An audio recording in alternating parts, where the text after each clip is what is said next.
সাহায্য করে নাই। ওনারা সারাটা দিন মোবাইল হারাইছে বলে জিডি করতে আসছে। কালকে সকাল থেকে রাত পর্যন্ত ছিল, এই আজকেও ছিল। এই 2 দিনে একটা জিডি কেন হলো না থানায়? আমার কাছে আসেনি তো, আমার কাছে আসছে না আপু বলেন। তো আমরা তো ছিলাম না, তো আমার কাছে আসছে। এসআই হাসিবুল কে, উনি আছে? হ্যাঁ, ওনার নাম্বারটা একটু আমাকে দেন।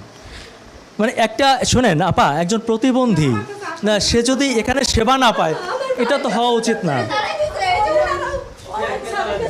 অনেক স্যারেদেরকে বলছি, স্যার আমার এই মেয়ে জামাইটা, কোনো পুলিশ আপনার কথা শোনেনি? কোনো পুলিশ আমার কথা। ওসি সাহেব কে আছে? ওসি সাহেব আছে? নারায়ণগঞ্জ আছে। একটু ফোন করেন। একজন মানুষ সে হচ্ছে গরিব মানুষ, সে পড়াশোনা জানে না, তার স্বামী প্রতিবন্ধী, সে তো অনলাইন অফলাইন বুঝবে না। আপনারা থানা থেকে কেন তাকে সহযোগিতা করলেন না?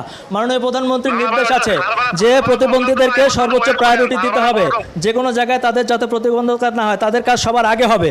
মাননীয় প্রধানমন্ত্রী এটা বলার পরেও